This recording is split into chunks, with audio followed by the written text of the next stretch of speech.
কোনো হটকারিতায় গণ অভ্যুত্থানের সাফল্য যেন ব্যর্থ না হয় সতর্ক থাকতে তারেক রহমানের আহ্বান। দ্রুত নির্বাচন দেওয়ার দাবি মির্জা ফখরুলের।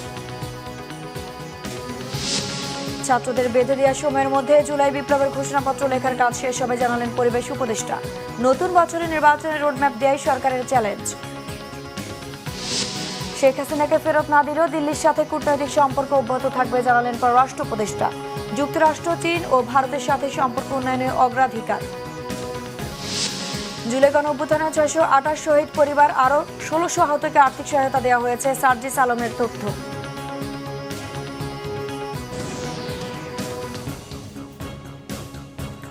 দেখছেন ক্রাউন সিমেন্ট সংবাদ শিরোনাম, এবার বিস্তারিত। বিএনপির ভারপ্রাপ্ত চেয়ারম্যান তারেক রহমান বলেছেন, যারা জনগণের মুখোমুখি হতে ভয় পায় তারাই নির্বাচন নিয়ে তালবাহানা করছে। দেশে আরও রাজনৈতিক দল আসবে, তা নিয়ে বিচলিত হবার কিছু নেই। কোন দল গ্রহণ করবে বা বর্জন করবে তা জনগণই সিদ্ধান্ত নেবে।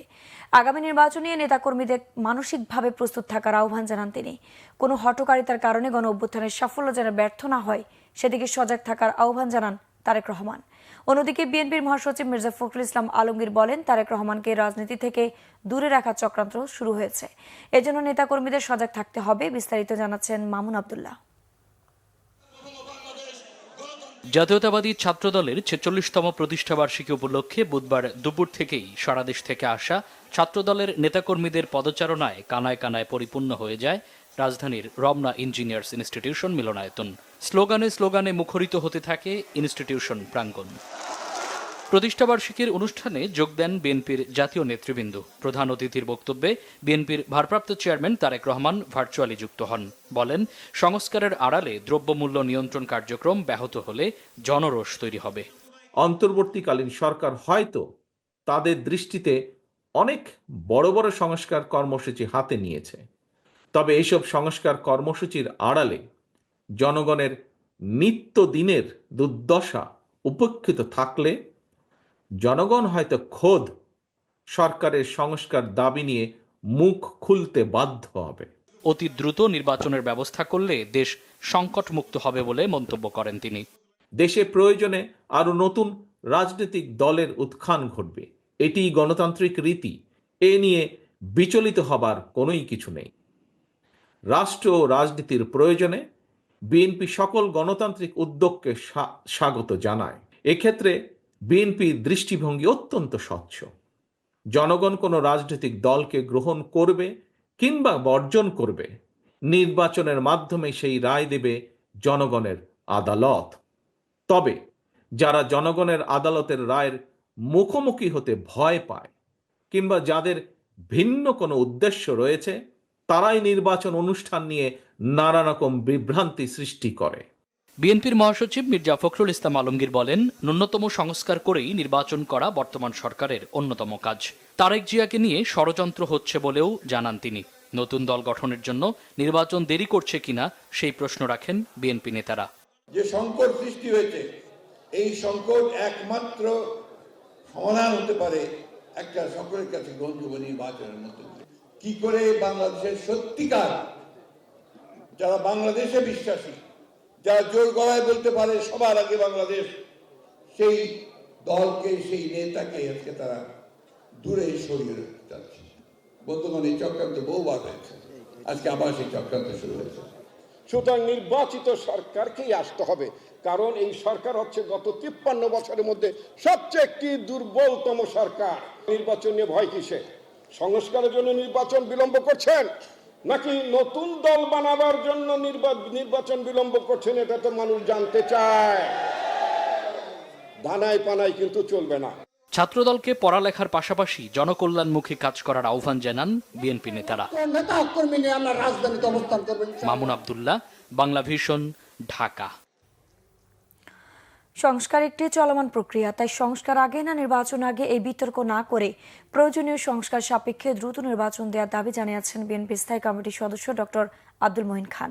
বুধবার সকালে জাতীয়তাবাদী ছাত্রদলের প্রতিষ্ঠা বার্ষিকী উপলক্ষে সংগঠনের নেতাকর্মীদের সাথে নিয়ে শেরেবাংলা নগরে বিএনপির প্রতিষ্ঠাতা ও স্বাধীনতার ঘোষক শহীদ রাষ্ট্রপতি জিয়াউর রহমানের মাজারে শ্রদ্ধা জানান দলের স্থায়ী কমিটির সদস্য ডক্টর আব্দুল মঈন খান। শহীদ জিয়ার আত্মার মাগফিরাত এবং দেশ ও জাতির সমৃদ্ধি কামনায় মোনাজাত করা হয়। পরে ডক্টর আব্দুল মঈন খান সাংবাদিকদের বলেন, নতুন প্রজন্মের বাংলাদেশে নতুনরা এই নেতৃত্ব গ্রহণ করবে। প্রতিষ্ঠার পর থেকে ছাত্রদল সাধারণ ছাত্রদের অধিকার রক্ষায় এবং প্রতিটি গণতান্ত্রিক আন্দোলনে গুরুত্বপূর্ণ ভূমিকা রেখেছে। স্বৈরাচার পতনের আন্দোলনে ছাত্রদলের উল্লেখযোগ্য ভূমিকার কথা তুলে ধরে ডক্টর মঈন খান বলেন, বিএনপির আন্দোলনে সাধারণ মানুষের ভূমিকায় অবতীর্ণ হয়েছিল। তরুণরা যেভাবে জুলাই গণ অভ্যুত্থানে নেতৃত্ব দিয়েছেন, তেমনি আগামীর বাংলাদেশ বিনির্মাণেও তারা নেতৃত্ব দেবে বলে আশা প্রকাশ করেন তিনি।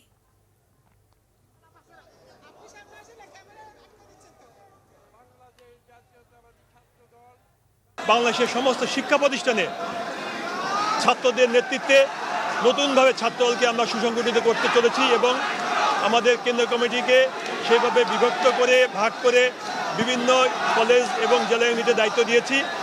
ছাত্ররাই ছাত্র রাজনীতি করবে, সংস্কার চলবে এবং নির্বাচনের জন্য বিশেষ করে যে অত্যাবশ্যকীয় যে সংস্কারগুলো রয়েছে সেই সংস্কারগুলো প্রশাসনিক সংস্কার, পুলিশ সংস্কার, একটি সমন্বয়ের মাধ্যমে সকল যে সংস্কার যেগুলো অতি প্রয়োজনীয় সেই সংস্কারগুলো হবে। পাশাপাশি নির্বাচনের প্রস্তুতি চলবে এবং যথাশীঘ্র জনগণের দেশ জনগণের হাতে তুলে দেওয়া হবে। এদিকে বিএনপি স্থায়ী কমিটির সদস্য আমির খসরু মাহমুদ চৌধুরী বলেছেন, নির্বাচনে না গিয়ে নতুন বয়ান দিয়ে ক্ষমতায় টিকে থাকার চেষ্টা করলে শেখ হাসিনার মতো পরিণতি হবে। গতকাল ছাত্রদলের ৪৬তম প্রতিষ্ঠা বার্ষিকী উপলক্ষে চট্টগ্রামে বিপ্লব উদ্যানে এক সমাবেশে তিনি একথা বলেন। আমির খসরু মাহমুদ বলেন, কেউ কেউ আন্দোলন হাইজ্যাক করে নিয়ে যেতে চাচ্ছে। এই আন্দোলন 18 কোটি মানুষের। আন্দোলনের মালিকানা কেউ এককভাবে নেওয়ার চেষ্টা করলে দেশে বিভক্তির সৃষ্টি হবে। জনগণের প্রত্যাশা নির্বাচিত সরকার, তাই দ্রুত নির্বাচন আয়োজনের কথা বলেন বিএনপির এই নেতা। পরিবেশ, বন ও জলবায়ু পরিবর্তন বিষয়ক উপদেষ্টা সৈয়দা রিজওয়ানা হাসান জানিয়েছেন, জুলাই ঘোষণাপত্র নিয়ে সবার সাথে আলোচনা শুরু হয়েছে। দ্রুতই ড্রাফটিং শুরু হবে। শিক্ষার্থীদের বেঁধে দেওয়ার সময়ের মধ্যেই জুলাই বিপ্লবের ঘোষণাপত্র লেখা শেষ হবে বলেও জানান তিনি। রিজওয়ানা হাসান বলেন, আওয়ামী লীগ নিষিদ্ধের ব্যাপারে কোনো সিদ্ধান্ত নেয়নি সরকার। মুহিবুল্লাহ মুহিবের রিপোর্টে বিস্তারিত। বুধবার দুপুরে তেজগাঁওয়ে প্রধান উপদেষ্টার কার্যালয়ে অধ্যাপক ডক্টর মোহাম্মদ ইউনূসের সভাপতিত্বে উপদেষ্টা পরিষদের বৈঠক অনুষ্ঠিত হয়। পরে সচিবালয়ে সাংবাদিকদের সাথে কথা বলেন পরিবেশ, বন ও জলবায়ু পরিবর্তন বিষয়ক উপদেষ্টা সৈয়দা রিজওয়ানা হাসান। তিনি বলেন, শিক্ষার্থীদের বেঁধে দেওয়া সময়ের মধ্যেই সকল রাজনৈতিক দলের সাথে আলোচনা করে জুলাই আন্দোলনের ঘোষণাপত্র দেবে সরকার। আমাদের শিক্ষার্থীরা যখন প্রোক্লেমেশনের কথা বলেছেন, সেখানে আমাদের দ্বিমত করার কোনো সুযোগ নেই, কোনো কারণও নেই। কিন্তু আমরা সরকারের অবস্থান থেকে চেয়েছি যে এটা বাংলাদেশের জনগণের একটা প্রোক্লেমেশন হোক, এবং সেটা করার একটা উপায় হচ্ছে যারা এই আন্দোলনে অংশগ্রহণ করেছেন তাদের সকল পক্ষ, শিক্ষার্থী দল এবং অন্য সকল পক্ষকে সাথে নিয়ে একটা প্রোক্লেমেশন করার। ফলে সেই প্রক্রিয়াটা আসলে শুরু করার প্রেক্ষিতেই পরবর্তীতে আপনারা দেখেছেন যে সরকারের পক্ষ থেকে একটা প্রেস রিলিজ আপনাদেরকে পাঠানো হয়েছে। কাজেই ছোট কথায় উত্তর হচ্ছে যে সকলের সাথে কথা বলার প্রক্রিয়াটা শুরু হয়েছে, এখন হয়তো ড্রাফটিংয়ের প্রক্রিয়ায় আমরা যাব। রিজওয়ানা হাসান কথা বলেন নির্বাচন, সংস্কার এবং আওয়ামী লীগের নির্বাচনে অংশগ্রহণ প্রসঙ্গেও। তিনি জানান, কোন দল কেমন করে নির্বাচনে অংশ নেবে তা সেই দলকেই ঠিক করতে হবে। নির্বাচনের ব্যাপারে কোন দল অংশগ্রহণ করবে, কোন দল অংশগ্রহণ করবে না, এটা তো আমরা বলে দেব না। যে দল অংশগ্রহণ করতে চায় সে দল অংশগ্রহণ করবে। কোন দল কেমন করে অংশগ্রহণ করবে সেটা তো সেই দলকে সিদ্ধান্ত নিতে হবে। এই সমস্ত কথাগুলো নির্বাচন কমিশন থেকেই আসলে আসতে হবে। সরকারের পক্ষ থেকে যদি আপনারা কোনো অবস্থান দেখতেন যে সরকার এই দল নিষিদ্ধ করছে, তখন আপনারা এই প্রশ্নটা সরকারকে করতে পারতেন। এখনো পর্যন্ত তো সরকার এই ব্যাপারে কোনো মতামত জানায়নি, কোনো অবস্থান নেয়নি যে আওয়ামী লীগকে আমরা নিষিদ্ধ করব, এরকম কোনো অবস্থান তো নেয়নি। সচিবালয়ে অগ্নিকাণ্ডের কারণ ত্রুটিপূর্ণ বৈদ্যুতিক লাইনের শর্ট সার্কিট, এমন তথ্য জানান সৈয়দা রিজওয়ানা হাসান। মুহিবুল্লাহ মুহিব, বাংলা ভিশন, ঢাকা। প্রধান উপদেষ্টা অধ্যাপক ডক্টর মোহাম্মদ ইউনূস বলেছেন, দেশ ও দুনিয়ার সীমারেখা একাকার করে দিয়েছে তরুণরা, তাই তাদের সৃষ্টিকে স্বীকৃতি দিতে হবে। গতকাল পূর্বাঞ্চলে মাসব্যাপী ঢাকা আন্তর্জাতিক বাণিজ্য মেলার উদ্বোধন করে একথা বলেন তিনি। প্রধান উপদেষ্টা বলেন, বাণিজ্য মেলার উদ্দেশ্য হচ্ছে তরুণদের উদ্দীপনা দেয়া, তাদের সৃষ্টিশীলতাকে প্রজ্বলিত করা। রিপোর্ট সৈয়দ আব্দুল মুহিতের। পূর্বাচলে বাংলাদেশ চায়না ফ্রেন্ডশিপ এক্সিবিশন সেন্টারে শুরু হলো মাসব্যাপী ঢাকা আন্তর্জাতিক বাণিজ্য মেলা। দেশ বিদেশের বিভিন্ন প্রতিষ্ঠানের স্টলের পাশাপাশি এবার বাণিজ্য মেলায় থাকছে জুলাই গণ অভ্যুত্থানের ছোঁয়া। বুধবার মেলার আনুষ্ঠানিক উদ্বোধনী অনুষ্ঠানের প্রধান উপদেষ্টা অধ্যাপক ডক্টর মোহাম্মদ ইউনুস তরুণদের সৃষ্টিশীলতাকে স্বীকৃতি দিতে জোর দেন। তিনি বলেন, মানুষ মাত্রই উদ্যোক্তা, শ্রমিক নন। মানুষ মাত্রই উদ্যোক্তা, শ্রমিক না। শ্রমিকটা হলো একটা বিপথে চলে যাওয়া, এটা মানুষের পথ না। মানুষের পথ হলো সৃষ্টি করা, নিজের মনের মধ্যে যা আছে তা সৃষ্টি করা, অন্যের হুকুমে সৃষ্টি করা না। মেলার উদ্দেশ্য হলো সুশ্রী দেওয়া, বিশেষ করে এই তরুণীদের মাথার মধ্যে সুরসুরি দেওয়া। আমি তরুণদের একাংশের কথা বললাম, যে একটা অংশ হবে তরুণদের হোক, তার মধ্যে মেয়েদের একটা অংশ হবে, তরুণীদের একটা অংশ হবে, যাতে তারাই ফুর্তি করে দেখে কি করছে তারা, কত রকমের কথা। তারা ছেলেদেরটাও দেখবে, ছেলেরা মেয়েদেরটা দেখবে, দেখে আরও বুদ্ধি বের হবে। বুদ্ধিতে ঘষা দিলে অনেক বুদ্ধি বের হয়। কাজে সেই সুযোগ সৃষ্টি করা, আপনি বলতে পারেন দেশ আর দুনিয়ার সীমারেখা এখন আর নাই। আমরা যে পর্যায়ে তরুণরা আমাদেরকে যে পর্যায়ে নিয়ে এসছে, আমরা একাকার হয়ে গেছি, এখন আমরা ওই সীমাতে চলে গেছি। নতুন পণ্যকে রপ্তানিতে অন্তর্ভুক্ত করার পাশাপাশি পণ্যের বহুমুখীকরণের উপর জোর দেন তিনি। আমরা চাই আমাদের তরুণী, বয়স্কা যত আছে, সবাই তার এই যে স্বতঃস্ফূর্ত উদ্যোক্তা হবার শক্তি, সেটাকে এগিয়ে এই অনুষ্ঠানের মাধ্যমে, মেলার মাধ্যমে আমরা এগিয়ে নিতে পারি। সকলের সম্মিলিত প্রয়াসে নতুন পণ্য উদ্ভাবনের মাধ্যমে আমাদের রপ্তানিকে আরও সমৃদ্ধ করতে হবে। রপ্তানি পণ্যের প্রসার ও প্রণোদনা দিতে প্রোডাক্ট অব দ্য ইয়ারের পাশাপাশি এন্টারপ্রেনিয়ার অব দ্য ইয়ার ঘোষণা করেন। এছাড়াও ফার্নিচার পণ্যকে 2025 সালের বর্ষসেরা পণ্য হিসেবে ঘোষণা দেওয়া হয়। পরে ঢাকা আন্তর্জাতিক বাণিজ্য মেলা ঘুরে দেখেন প্রধান উপদেষ্টা। সৈয়দ আব্দুল মুহিত, বাংলাভিশন, ঢাকা। শেখ হাসিনাকে ফেরত আনার প্রক্রিয়া এবং ভারতের সাথে দ্বিপক্ষীয় সম্পর্ক একই সাথে চলতে পারে বলে জানিয়েছেন পররাষ্ট্র উপদেষ্টা তৌহিদ হোসেন। গতকাল নিজ মন্ত্রণালয়ে সাংবাদিকদের প্রশ্নের জবাবে তিনি জানান, রোহিঙ্গা সংকট মোকাবেলা করাই নতুন বছরের অন্যতম চ্যালেঞ্জ। প্রায়োরিটি হচ্ছে রোহিঙ্গা সমস্যার সমাধান, প্রায়োরিটি হচ্ছে এই 3 গুরুত্বপূর্ণ দেশের সাথে সম্পর্ক ভালো রাখা, এবং প্রায়োরিটি হচ্ছে আমাদের অর্থনৈতিক এবং কূটনৈতিক ক্ষেত্রে যাতে স্টেবিলিটি এবং আরও ভালো অবস্থা সৃষ্টি হয়। আমাদের মূল লক্ষ্য হচ্ছে এই মানুষগুলোকে অধিকার এবং নিরাপত্তার সাথে ফেরত পাঠানো, এবং অধিকার নিরাপত্তা যদি না পায় তাহলে তারা যেতে রাজি হবে। 2025 সাল হবে সাবেক প্রধানমন্ত্রী শেখ হাসিনা ও আওয়ামী লীগের মানবতা বিরোধী অপরাধের বিচারের বছর। নতুন বছরে বিগত 16 বছরের অপকর্মের বিচারের কাজ শেষ হবে বলে আশাবাদ ব্যক্ত করেছেন আন্তর্জাতিক অপরাধ ট্রাইব্যুনালের চিফ প্রসিকিউটর মোহাম্মদ তাজুল ইসলাম। বুধবার নতুন বছরের শুভেচ্ছা বিনিময় শেষে গণমাধ্যমকে এসব কথাও জানান মোহাম্মদ তাজুল ইসলাম। এই সময় তিনি বলেন, মূল ভবনে প্রধান বিচারপতির সম্মতির পরেই বিচারিক কাজ শুরু হবে। বিগত আওয়ামী লীগ সরকার যত অপরাধ করেছে তার সব বিচার প্রক্রিয়া এগিয়ে নেওয়া হচ্ছে। জুলাই আগস্টের সংঘটিত মানবতা বিরোধী অপরাধের তদন্ত চলছে। শেখ হাসিনাকে ফিরিয়ে আনার রাষ্ট্রীয় সিদ্ধান্ত, তবে ট্রাইব্যুনাল বিচার কাজ এগিয়ে নেবে। এদিকে 5ই আগস্ট চানখারপুলে 5 জনকে হত্যা মামলায় গ্রেফতার দেখিয়ে পুলিশের কনস্টেবল সুজনকে 12ই জানুয়ারি হাজিরের নির্দেশ দিয়েছে ট্রাইব্যুনাল। বিচারের বছর, এবং আমরা চেষ্টা করব 2025 সালের মধ্যে এই বিচার প্রক্রিয়াগুলোর একটা শুভ সমাপ্তি ঘটানোর জন্য। কিন্তু এটা কোনো সুনির্দিষ্ট ডেডলাইন নয় যে আমরা একেবারে এই সময়ের মধ্যে করে ফেলব। তা আমরা আপনাদেরকে আগে যে আশাবাদ ব্যক্ত করেছি, সেই আশাবাদ থেকে আমরা সরিয়ে আসিনি, সেটার মধ্যেই আমরা আছি। আমরা আশা করছি এই বছর বিচারের বছর হবে। যাচাই বাছাই আর নানা জটিলতায় জুলাই আন্দোলনে আহতদের বেশিরভাগের কাছে এখনও সহযোগিতা পৌঁছাতে পারেনি জুলাই স্মৃতি ফাউন্ডেশন। তালিকাভুক্ত 11,300 জনের মধ্যে এখন পর্যন্ত সাহায্য পেয়েছেন 1,600 জন। এছাড়া শহীদের তালিকায় থাকা 826 জনের মধ্যে 1/4 পরিবারের কাছে এখনও সাহায্য পৌঁছেনি। ফাউন্ডেশনে জমা হওয়া 109 কোটি টাকার হিসাব দিয়ে গতকাল সংবাদ সম্মেলনে ফাউন্ডেশনের সাধারণ সম্পাদক সার্জিস আলম এসব তথ্য তুলে ধরেন। রুকনুজ্জামানের রিপোর্ট।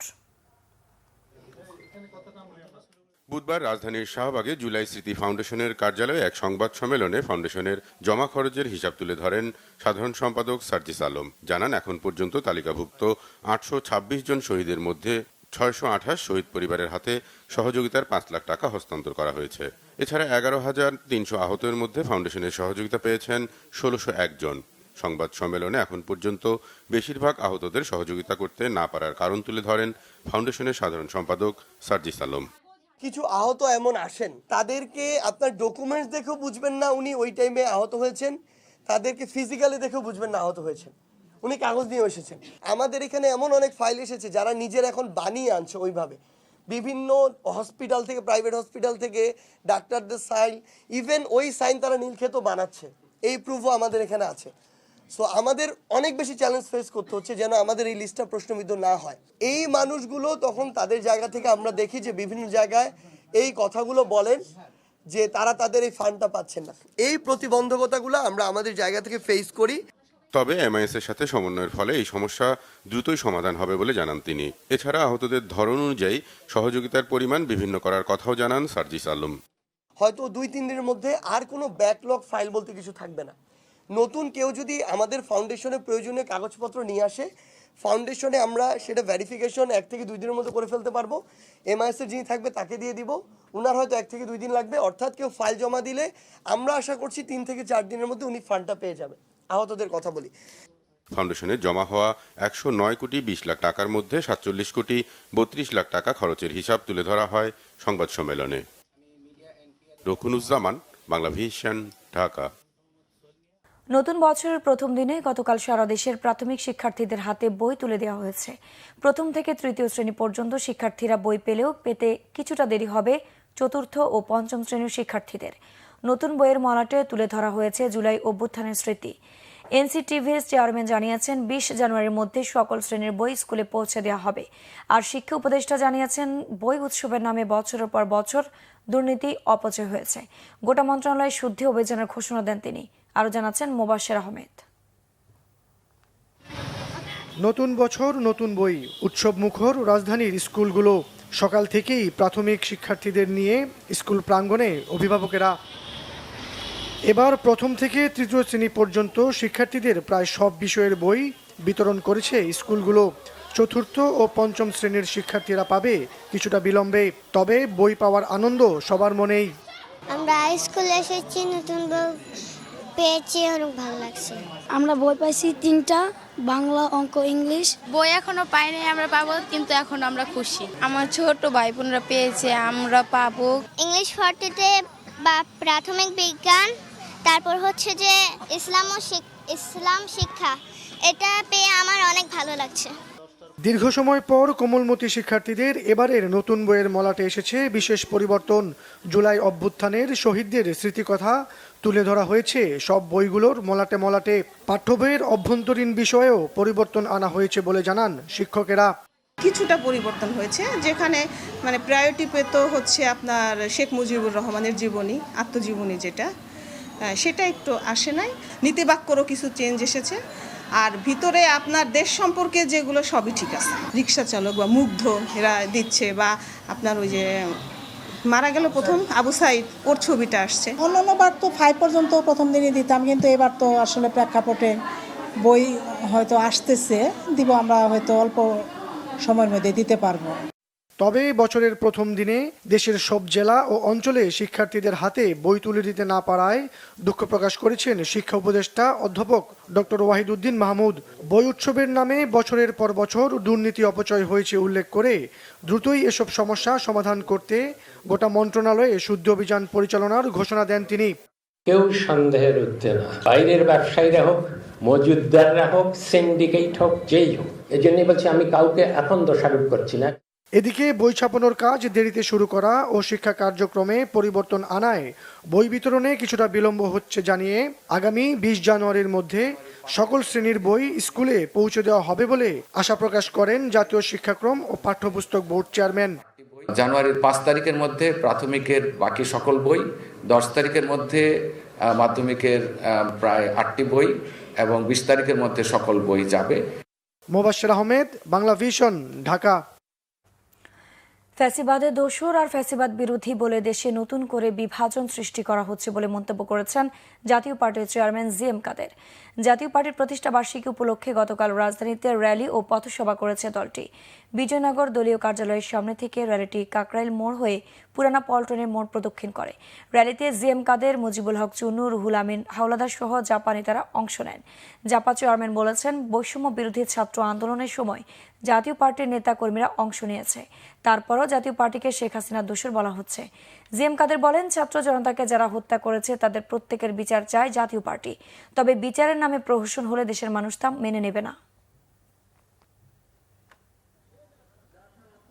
বিভিন্নভাবে আমাদের মামলা মোকদ্দমাগুলো দেওয়া হচ্ছে এবং যেভাবে এগুলোকে হ্যান্ডেল করার কথা বলা হচ্ছে, তাতে আমাদের আশঙ্কা হয় যে কথাটি উনারা বারংবার বলছেন যে যারা ফ্যাসিবাদের দোসর এবং যারা ফ্যাসিবাদ তাদেরকে নির্মূল করাটাই হলো বাংলাদেশের একমাত্র সমাধান। তার মানে দেশের 50% লোককে ওনারা নির্মূল করতে চাচ্ছেন। এটা কি এই জন্যই কি এই মামলা, এই জন্য কি ব্যবহৃত হবে এই দেশের অর্ধেক মানুষকে কারাগারে নিয়ে রেখে তারপরে এক এক করে ফাঁসি দেওয়ার ব্যবস্থা? এটা কিন্তু পাকিস্তান আর্মি 71-এ তারা করার চেষ্টা করেছিলেন। তারা বলে পোড়ামাটি চাই, লোক চাই না, কিন্তু পারেননি। যুক্তরাষ্ট্রের নিউ অরলিন্সে ভিড়ের মধ্যে ট্রাক উঠিয়ে অন্তত 15 জনকে হত্যার ঘটনায় হামলাকারী পুলিশের গুলিতে নিহত হয়েছে। ওই গাড়িতে জঙ্গি গোষ্ঠী আইএসের পতাকা, অস্ত্র আর বিস্ফোরক পাওয়া গেছে। তদন্ত শেষের আগে ধারণার ভিত্তিতে সিদ্ধান্তে না যাওয়ার অনুরোধ জানিয়েছেন প্রেসিডেন্ট জো বাইডেন। FBI জানিয়েছে, হামলাকারীরা 42 বছর বয়সী শামসুদ্দিন জাব্বার মার্কিন নাগরিক। তিনি টেক্সাস নিবাসী সাবেক সেনা সদস্য। এই হামলা ইচ্ছাকৃত উল্লেখ করে একাধিক ব্যক্তি জড়িত আছে বলে সন্দেহ করা হচ্ছে। FBI জানিয়েছে, হামলার আগে নিজেকে আইএস মতাদর্শী উল্লেখ করে সামাজিক মাধ্যমে একাধিক ভিডিও আপলোড করেছেন। হতাহতদের পরিবারের প্রতি সমবেদনা জানিয়ে চূড়ান্ত তদন্ত প্রতিবেদনের জন্য অপেক্ষা করার অনুরোধ জানিয়েছেন প্রেসিডেন্ট জো বাইডেন। বলেছেন, মার্কিন নাগরিকদের ঝুঁকি আমলে নিয়ে দ্রুততম সময়ের তদন্ত শেষ করে যথাযথ ব্যবস্থা নিতে আইনশৃঙ্খলা বাহিনীকে নির্দেশ দিয়েছেন তিনি। ইংরেজি নতুন বছর উদযাপনের রাতে নিউ অরলিন্সে প্রাণঘাতী ওই হামলায় আহত 35 জনের মধ্যে বেশ কয়েকজনের অবস্থা গুরুতর। ওই ঘটনার পর জরুরি ভিত্তিতে রক্তদানের আহ্বান জানায় স্থানীয় প্রশাসন। হামলাকারী শামসুদ্দিন 2007 সালের মার্চ থেকে 2015 সালের জানুয়ারি পর্যন্ত সেনাবাহিনীর মানব সম্পদ আর তথ্য প্রযুক্তি বিশেষজ্ঞ হিসেবে কাজ করেছেন। 2009 সালের ফেব্রুয়ারি থেকে 2010 সালের জানুয়ারি পর্যন্ত মোতায়েন ছিলেন আফগানিস্তানে। অবসরে যান 2020 সালে। সংবাদ শেষ করব ক্রাউন সিমেন্ট শিরোনামগুলো আরেকবার জানিয়ে। কোনো হটকারিতায় কোনো অভ্যুত্থানের সাফল্য যেন ব্যর্থ না হয়, সতর্ক থাকতে তারেক রহমানের আহ্বান। দ্রুত নির্বাচন দেওয়ার দাবি মির্জা ফখরুলের। ছাত্রদের বেঁধে দেওয়ার সময়ের মধ্যে জুলাই বিপ্লবের ঘোষণাপত্র লেখার কাজ শেষ হবে জানালেন পরিবেশ উপদেষ্টা। নতুন বছরে নির্বাচনের রোডম্যাপ দেয় সরকারের চ্যালেঞ্জ। শেখ হাসিনাকে ফেরত না দিলেও দিল্লির সাথে কূটনৈতিক সম্পর্ক অব্যাহত থাকবে জানালেন পররাষ্ট্র উপদেষ্টা। যুক্তরাষ্ট্র, চীন ও ভারতের সাথে সম্পর্ক উন্নয়নের অগ্রাধিকার। জুলাই গণ অভ্যুত্থানে 628 শহীদ পরিবার আর 1600 আহতকে আর্থিক সহায়তা দেওয়া হয়েছে, সার্জিস আলমের তথ্য।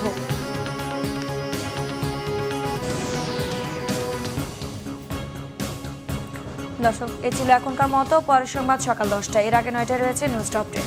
দেখার আমন্ত্রণ রইল। এছাড়া বাংলা ভিশন সংবাদ ও সংবাদ সংশ্লিষ্ট অনুষ্ঠান দেখতে ভিজিট করুন www.bbnews24.com ও facebook.com/banglavisionnews এবং সাবস্ক্রাইব করুন youtube.com/banglavisionnews। ধন্যবাদ।